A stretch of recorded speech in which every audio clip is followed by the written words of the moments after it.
ونصلی علی رسولہ الکریم اما بعد فاعوذ باللہ السمیع العلیم من الشیطان الرجیم بسم اللہ الرحمن الرحیم۔ سورہ بنی اسرائیل پہلے بامانی، اس کے بعد با محاورہ ترجمہ اور اس کی تشریح۔ پہلے بامانی ترجمہ آیت نمبر 52۔ یوم، جس دن، یدعوکم، وہ بلائے گا اللہ تعالیٰ تمہیں، فتستجیبون، تو تم قبول کرو گے، تم تعمیل کرو گے، بحمدہ، اس کی حمد کرتے ہوئے، وتظنون، اور تم گمان کرو گے، ان لبثتم، کہ نہیں تم ٹھہرے، الا، مگر، قلیلا، تھوڑا سا وقت، تھوڑی مدت۔ آیت نمبر 53۔ وَقُلْ، اور اے نبی اکرم صلی اللہ علیہ وسلم فرما دیجئے، لعبادی، میرے بندوں سے، یقول التی، کہ وہ کہیں وہ بات کہ، ہیا، وہ احسن، بہت ہی اچھی ہے، ان الشیطان، بے شک شیطان، ینزغ، جھگڑا ڈلواتا ہے، بینہم، ان کے درمیان، ان الشیطان، بے شک شیطان، کانا ہے، للانسان، انسان کے لیے، عدو مبینہ، دشمن سری ظاہر۔ آیت نمبر 54۔ ربکم، تمہارا رب، عالم، خوب جانتا ہے، بکم، تمہیں، ان یشاء، اگر وہ چاہے، یرحمکم، تو وہ رحم کرے تم پر، او یا، ان یشاء، اگر وہ چاہے، یعذبکم، عذاب دے تم کو، وما ارسلناک، اور نہیں ہم نے بھیجا آپ کو، علیہم، ان پر، وکیلا، ذمہ دار بنا کر۔ آیت نمبر 55۔ وَرَبُّكَ، اور آپ کا رب، عالم، خوب جانتا ہے، بمن فی السماوات، ان کو جو آسمانوں میں ہیں، والارض، اور زمین میں ہیں، وَلَقَدْ، اور البتہ تحقیق، فضلنا، ہم نے فضیلت دی، بعض النبیین، بعض نبیوں کو، علی بعض پر، وآتینا، اور ہم نے دی، داود کو، زبور۔ آیت نمبر 56۔ قُلِ الَّذِينَ، اے نبی اکرم صلی اللہ علیہ وسلم فرما دیجئے، تم بلاؤ ان کو جن کو، زعمتم، تم معبود گمان کرتے ہو، من دونہ، اللہ رب العزت کے سوا، اللہ کے علاوہ، فلا یملکون، چنانچہ نہیں وہ اختیار رکھتے، کاشف الضر، تکلیف ہٹانے کا، عنکم، تم سے، ولا تحویلا، اور نہ اس کو بدلنے ہی کا۔ اب با محاورہ ترجمہ اور اس کی تشریح۔ آیت نمبر 52۔ یوم یدعوکم فتستجیبون بحمدہ وتظنون ان لبثتم الا قلیلا۔ جس دن وہ اللہ تمہیں بلائے گا، جس دن تمہیں اللہ بلائے گا کا مطلب ہے قبروں سے زندہ کر کے اپنے دربار میں، اپنی بارگاہ میں حاضر کرے گا، تو تم اس کی حمد اور تعریف بیان کرتے ہوئے تعمیل ارشاد کرو گے، یا اس کو پہچانتے ہوئے اس کے پاس حاضر ہو جاؤ گے۔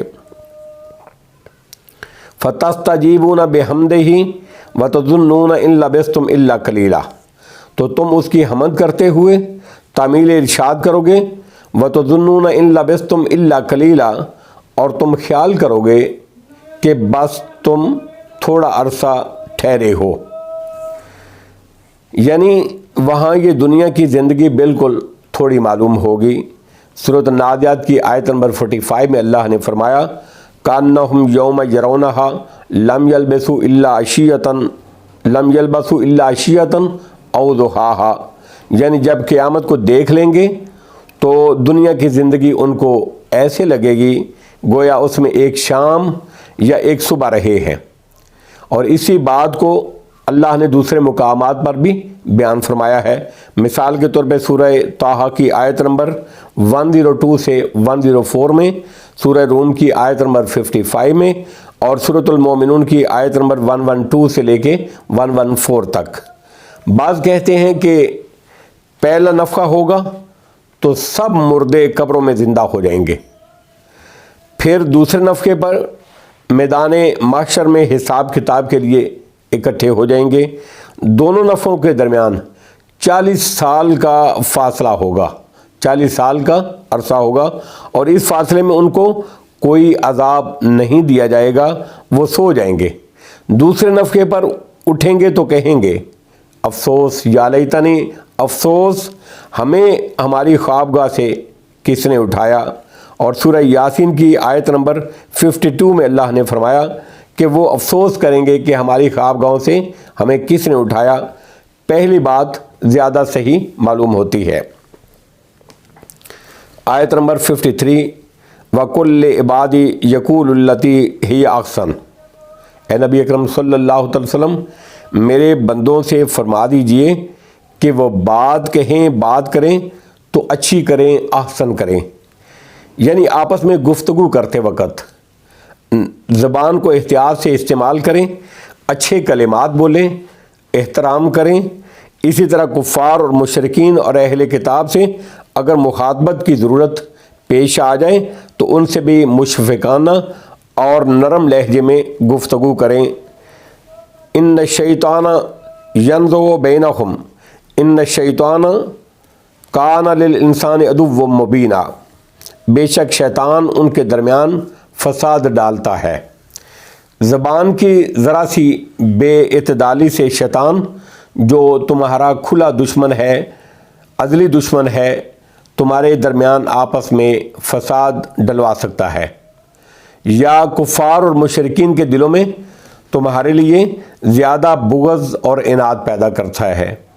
حدیث میں آتا ہے، صحیح بخاری کی حدیث نمبر 7072 ہے اور صحیح مسلم کی حدیث نمبر 2617 ہے، نبی اکرم صلی اللہ تعالیٰ علیہ وسلم نے ارشاد فرمایا کہ تم میں سے کوئی بندہ اپنے مسلمان بھائی کی طرف ہتھیار کر کے ہتھیار سے اشارہ نہ کرے، اس لیے کہ وہ نہیں جانتا کہ شیطان شاید اس کے ہاتھ سے وہ ہتھیار چلوا دے اور وہ اس مسلمان بھائی کو جا لگے جس سے اس کی موت واقع ہو جائے، پس وہ جہنم کے گڑھے میں جا گرے. ان الشیطان کان للانسان عدوا مبینا، بلا شبہ شیطان انسان کا کھلا دشمن ہے.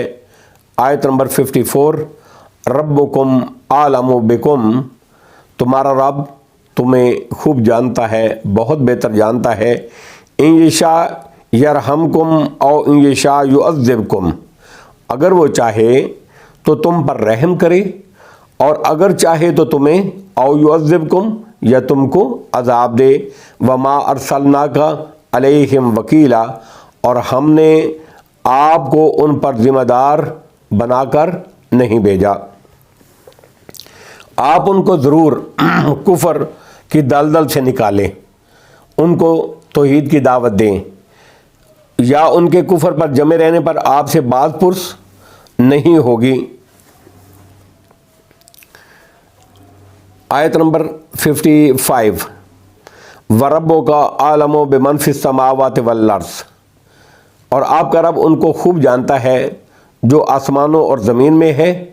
وَلَقَدْ فَضَّلْنَا بَعْضَ النَّبِيِّينَ عَلَى بَعْضٍ، اور یقیناً ہم نے بعض نبیوں کو بعض پر فضیلت دی ہے. یہ واقعہ، یہ مضمون سورہ بقرہ کی آیت نمبر 253 میں بھی بیان ہوا. تِلْكَ الرُّسُلُ فَضَّلْنَا بَعْضَهُمْ عَلَى بَعْضٍ میں بھی گزر چکا ہے کہ ہم نے رسولوں کو بعض پر ان کو فضیلت دی. یہاں دوبارہ کفار مکہ کے جواب میں یہ مضمون دہرایا جا رہا ہے جو کہتے تھے کہ اللہ کو رسالت کے لیے کیا محمد رسول اللہ صلی اللہ علیہ وسلم ہی ملے تھے. اللہ تعالیٰ نے فرمایا کسی کو رسالت کے لیے منتخب کرنا اور کسی ایک نبی کو دوسرے پر فضیلت دینا یہ اللہ ہی کے اختیار میں ہے. وَآتَيْنَا دَاوُودَ الزَّبُورَ، اور ہم نے داؤد علیہ السلام کو زبور دی. آیت نمبر 56 قُلِ ادْعُوا الَّذِينَ زَعَمْتُم مِّن دُونِهِ فَلَا يَمْلِكُونَ كَشْفَ الضُّرِّ عَنكُمْ وَلَا تَحْوِيلًا، اے نبی اکرم صلی اللہ علیہ وسلم فرما دیجئے ان کو پکارو جن کو تم اس کے سوا اللہ کے سوا معبود سمجھتے ہو ان کو پکارو۔ فلا یملکون کاشف الضر عنکم ولا تحویلا، وہ نہ تو تمہیں کسی تکلیف کو ہٹانے کا کوئی اختیار رکھتے ہیں اور نہ اس کو بدلنے کا اختیار رکھتے ہیں، یہ سارے کام میرا اللہ کرتا ہے۔ الہ معبود اسی کو مانو۔ واللہ عالم بالصواب، وآخر دعوانا ان الحمد للہ رب العالمین۔